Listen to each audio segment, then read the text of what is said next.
Hello everyone, welcome back to our channel. I'm Dipanshi Gupta and today we are going to study two cases on RERA law, that means Real Estate Regulation and Development Act 2016. तो हमारा पहला case है Neelkamal realtors suburban private limited versus union of India.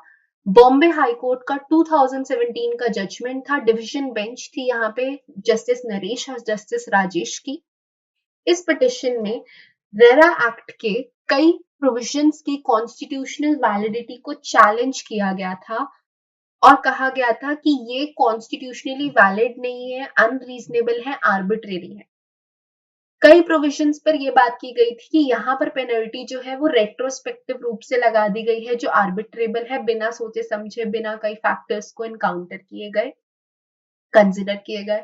Then when it comes to specifically section number 5 and 6 जो registration और extension के provisions के साथ deal करते हैं, उन्हें चैलेंज किया गया ये कह के कि सिर्फ रेरा ने फोर्स मेजोरे के सर्कमस्टांस को कंसिडर किया गया करा है, लेकिन और सर्कमस्टांसेस को कंसिडर नहीं किया जो कि प्रमोटर के कंट्रोल के बियॉन्ड जा सकते हैं और उन केसेस में भी 1 साल से ज्यादा का एक्सटेंशन जरूरी होगा। सिर्फ 1 साल का एक्सटेंशन उन केसेस में शायद काफी भी ना हो, राइट। ऐसे कौन से केसेस हो सकते हैं? मान लीजिए जेन्युइनली कोई डिस्प्यूट हो जाता है जिसकी वजह से कोई इंजंक्शन ऑर्डर आ जाता है और उस वजह से प्रमोटर अपना काम नहीं कर पाता, या फिर कोई रॉ मटेरियल की शॉर्टेज हो जाती है। इन सारे केसेस में कंसिडर नहीं किया गया था, एक्सटेंशन का प्रोविजन नहीं रखा गया था। साथ में एक बहुत बड़ी चीज जो निकली थी कि रेरा अथॉरिटी में कोई भी जुडिशियल मेंबर को इंक्लूड करने का मैंडेटरी प्रावधान नहीं डाला गया था, जिसकी वजह से ये प्रॉब्लम आ रही थी कि अगर कोई डिस्प्यूट रेजोल्यूशन प्रोसेस की जरूरत पड़ी, मान लीजिए कोई असल में डिस्प्यूट हो जाता है जिसमें जुडिशियल स्क्रूटिनी की आवश्यकता है, तो उसमें डिस्प्यूट रेजोल्यूशन प्रोसेस कैसे होगा। तो इन सारे इश्यूज को डिसाइड करते हुए हाईकोर्ट ने पहले तो ये बोला कि ये इस रेरा में अब जो ये पेनल्टीज इम्पोज की गई हैं on account of their contravention, जिस डेट से डाली गई है उस डेट से प्रोस्पेक्टिव इफेक्ट होगा इन पेनल्टी का, रेट्रोस्पेक्टिव इफेक्ट नहीं होगा। ठीक है। दूसरी चीज कि अब क्योंकि ये प्रोस्पेक्टिव है, रेट्रोस्पेक्टिव नहीं है, ये पूरी तरीके से कॉन्स्टिट्यूशनली वैलिड है। क्यों? क्योंकि थोड़े हार्श प्रोविजंस डाले गए हैं लेजिस्लेशन के ऑब्जेक्ट्स और रीजंस को मद्देनजर रखते हुए। जो होम बायर्स हैं, अलॉटीज हैं प्रोजेक्ट के, उनके इंटरेस्ट को ध्यान में रखते हुए, क्योंकि ये लॉ उन होम बायर्स को प्रोटेक्ट करने के लिए आया है, तो उन ऑब्जेक्ट्स और रीजन को ध्यान में रखते हुए ये जितने भी प्रोविजंस हैं वो वायलेटिव नहीं है, वो कॉन्स्टिट्यूशनली वैलिड है। सेकेंड चीज जो यहाँ पर हम सेक्शन 6 में बात कर रहे थे ना, फॉर एक्सटेंशन प्रोविजन की, कि सिर्फ 1 साल का एक्सटेंशन दिया है और साथ में कई ऐसे जेन्युइन फैक्टर्स हैं जो प्रमोटर के कंट्रोल के बियॉन्ड हो सकते हैं और उन्हें कंसिडर नहीं किया गया है।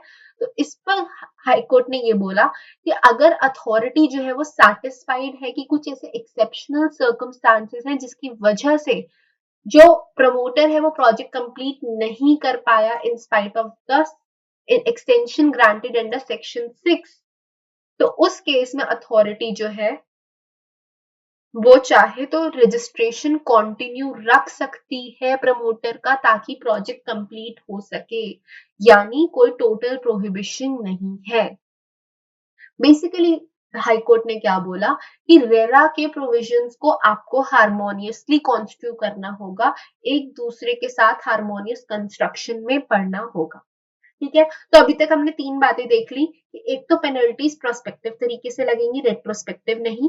प्रोविजंस कॉन्स्टिट्यूशनली वैलिड है, लेकिन हाँ अगर कोई एक्सेप्शनल सर्कमस्टांसेस में प्रमोटर प्रोजेक्ट पूरा नहीं कर पाता है एक्सटेंशन के बावजूद, तो उस केस में उसका रजिस्ट्रेशन कंटिन्यू रख सकती है अथॉरिटी। ठीक है।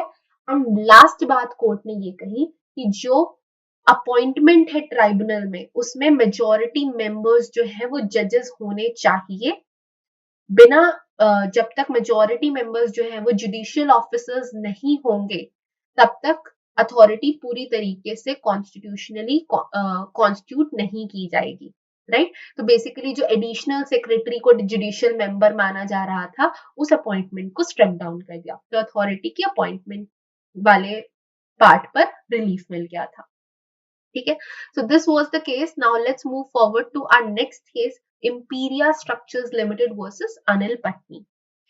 इस केस में क्या हुआ था, जो पिटिशनर था उसने ये कहा कि जब मेरे ऊपर रेरा के अंडर पेनल्टी लग रही है तो क्यों मेरे ऊपर कंज्यूमर प्रोटेक्शन एक्ट के तहत भी कार्रवाई हो, क्यों मेरे ऊपर कंज्यूमर प्रोटेक्शन एक्ट के भी प्रोविजंस लग रहे हैं।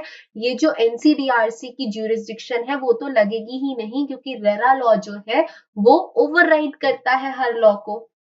साथ में जो होम बायर्स हैं वो तो कंज्यूमर की डेफिनेशन में फॉल ही नहीं करते। कंज्यूमर प्रोटेक्शन एक्ट जिस तरीके से कंज्यूमर को डिफाइन करता है, उस डेफिनेशन में जो होम बायर्स हैं जिन्होंने अपना अपार्टमेंट बुक करा है, कमर्शियल पर्पसेस के लिए खरीदा है, उनको हम कंज्यूमर्स नहीं कह सकते। ऐसा किसने बोला? पिटिशनर ने। तो फिर अब इशू यही उठा कि क्या सेक्शन 79 ऑफ रेरा जो है वो कहता है कि कंज्यूमर प्रोटेक्शन एक्ट नहीं लगेगा? क्या कंज्यूमर प्रोटेक्शन और रेरा लॉ जो है कॉन्फ्लिक्ट में है? तो सुप्रीम कोर्ट ने बोला नहीं, दोनों लॉ कॉन्फ्लिक्ट में नहीं है। रेरा कहीं पर भी कंज्यूमर प्रोटेक्शन एक्ट के तहत जो ज्यूरिसडिक्शन ग्रांट की गई है, कंज्यूमर प्रोटेक्शन एक्ट की ज्यूरिसडिक्शन को रिस्ट्रिक्ट नहीं करता है। होम बायर्स चाहे तो रेरा और कंज्यूमर प्रोटेक्शन एक्ट दोनों के अंडर कंप्लेंट्स लॉन्च करके रिलीफ पा सकते हैं, रेमेडी ले सकते हैं। कंज्यूमर प्रोटेक्शन एक्ट की रेमेडी कहीं भी रोकी नहीं गई है रेरा लॉ में। अच्छा, अब इसके लिए अगर दो सेक्शंस पढ़ ले तो वो कौन से हैं? सेक्शन 79 रेरा का क्या कहता है कि किसी भी सिविल कोर्ट के पास ज्यूरिसडिक्शन नहीं होगी उस मैटर में जिस मैटर में अथॉरिटी, एडजुडिकेटिंग ऑफिसर या अपीलेट ट्रिब्यूनल इस एक्ट के अंदर एम्पावर्ड है उन केसेस को डील करने के लिए। दैट मीन्स यहाँ पे क्या बोला है कि सिविल कोर्ट के पास ज्यूरिसडिक्शन नहीं होगी। क्या यहाँ पे ये बोला है कि कंज्यूमर फोरम्स के पास ऐसी ज्यूरिसडिक्शन नहीं होगी? कंज्यूमर फोरम्स तो आपके सिविल कोर्ट्स नहीं होते हैं। तो सुप्रीम कोर्ट ने क्या बोला कि सेक्शन 79 जो है वो कंज्यूमर फोरम्स की ज्यूरिसडिक्शनल लिमिट्स को के बारे में बात ही नहीं करता, वो सिर्फ सिविल कोर्ट की ज्यूरिसडिक्शन को बार करता है। Then let's come to section number 18। Section number 18 में तो साफ साफ उन्होंने लिख दिया है कि without prejudice to any other remedy available, यानी इस सेक्शन के तहत जो अमाउंट ऑफ कॉम्पनसेशन दिया जा रहा है, जो रेमेडी दी जा रही है होम बायर्स को, उस वो रेमेडी जो है वो एडिशन में है। इसकी वजह से कोई और लॉ में अगर उन्हें रेमेडी मिल रही है, अवेलेबल है, तो वो रेमेडी खत्म नहीं हो जाएगी, वो रेमेडी चलती रहेगी। यानी दोनों रेमेडीज जो है होम बायर्स अवेल कर सकते हैं। ठीक है, होम बायर्स को कहीं भी कंपेल नहीं किया जा सकता कि क्योंकि आपका रेरा में केस चल रहा है आप कंज्यूमर कोर्ट में जो है केस विड्रॉ कीजिए। The answer is no, it is without prejudice to any other remedy available. And साथ ही में सुप्रीम कोर्ट ने एक प्रीवियस जजमेंट को रेफर करते हुए बोला, प्रीवियस जजमेंट कौन सी थी? Pioneer urban land and infrastructure limited.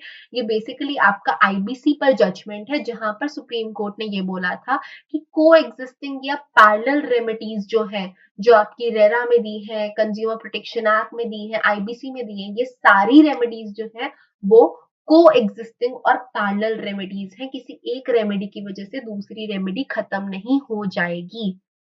And अगर आपको ये पढ़ना है तो सुप्रीम कोर्ट ने पायनियर केस में ये बोला था, RERA is to be read harmoniously with the code as amended by amendment act. It is only in the event of conflict that the code will prevail over RERA. यानी अगर code मतलब IBC, IBC और RERA के case में, RERA में जब कोई conflict आएगा तभी आईबीसी प्रिवेल करेगा, insolvency and bankruptcy code prevail करेगा। अदरवाइज आप दोनों लॉ को हार्मोनियसली लेकर चलोगे और अगर दो लॉज में रेमेडी दी गई है तो वो दोनों पैरेलल और को एग्जिस्टिंग रेमेडीज होंगी। Yani the remedies that are given to allottees of apartments are therefore concurrent remedies. Such allottees are being in a position to avail remedies under Consumer Protection Act, RERA, as well as triggering of the IBC code. Understood? I hope this lecture was pretty crystal and clear एंड आपको ये सारी बातें ध्यान में रहेंगी.